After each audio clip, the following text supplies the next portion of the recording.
Think about social justice, and I suspect it's a mistake in millenarian terms. We can think of it as a goal of a place to reach, a land of milk and honey that we can get to where everything will be fine, which will be the place where history ends and we don't have to struggle anymore. In other words, it's an ontological state. You're thinking of social justice as an ontological state, a place of being where injustice is ended, and it's somewhere we can reach, which is more like heaven on earth. And maybe in secular terms, but still the same idea. But the problem is, the more we place all our hope in reaching this state of being, this ontological state, the more open we become to disillusionment.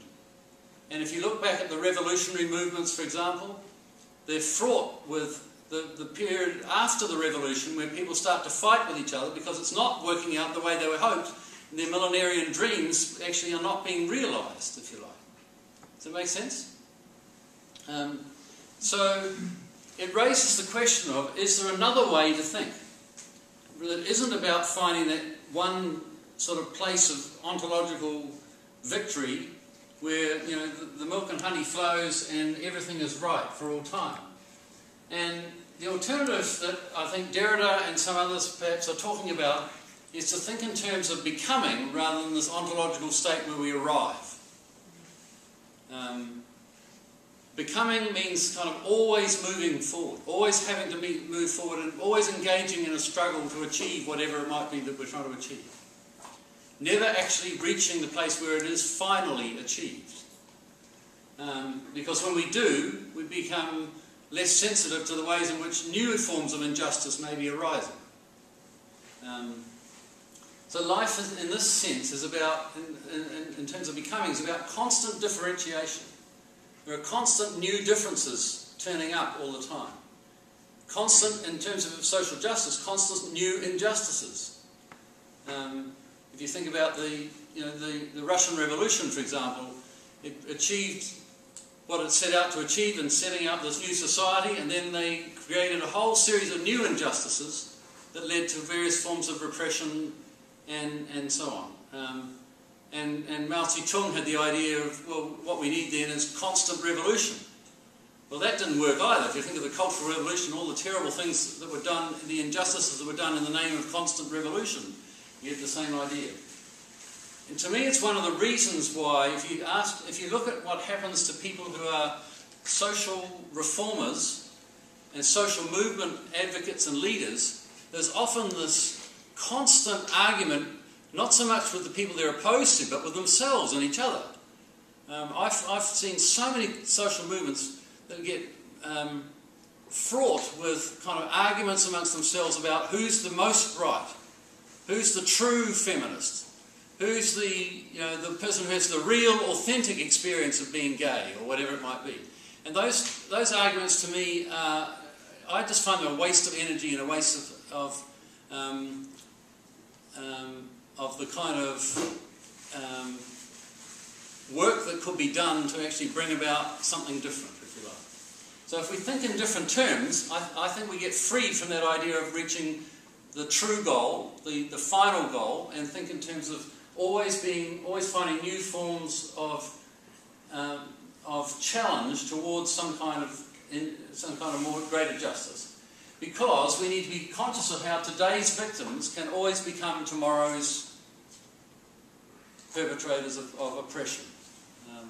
And if we look around, there are hundreds of examples that can easily be found of that. I won't go through some of the obvious ones. Social justice is a principle rather than a goal of an ontological state to guide it, to be reached, to be arrived at. It's a principle to guide us, if you like, more than a state of being to be reached. So I wanted to just sort of play with that thought for a moment and then ask the question, what changes when we think this way? Well, if we stop thinking about ontological states, we don't just ask the question, who am I? Or which are the identity categories to which I belong, finish, end of story. And instead, if we're thinking in terms of constant becoming, we ask the question, who am I becoming, rather than just who I am? It's a different question that leads to a different way of thinking about ourselves.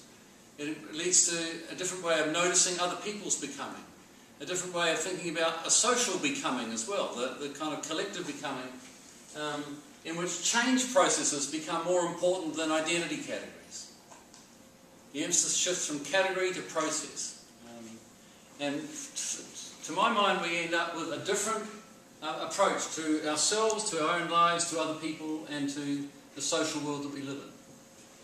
Now, Derrida and Deleuze are the two people that I've found who actually talk about this most explicitly and most articulately. Sometimes not so articulately, but anyway. Derrida had this idea of what he called social justice, which I found a very interesting term. He talked about it as hospitality towards the other. And he very carefully chose the word hospitality and rejected the word tolerance. Because he said tolerance is about being in the position of dominance and allowing someone else to exist.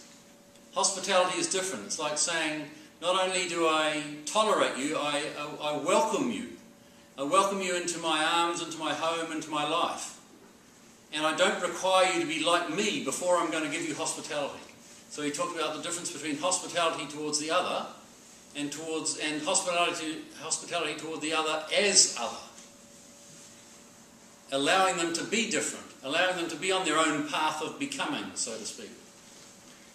He also talked about this idea of democracy. So it was interesting that came up last week. It was interesting to me anyway. And he talks about democracy in a slightly different way, not so much about electoral democracy, but as about democracy in the terms of people speaking to their own lives and their own future. And he talked about democracy as being always something that's an orientation towards the future, not just to the present or not just to an ontological state that's ahistorical. It's always within history.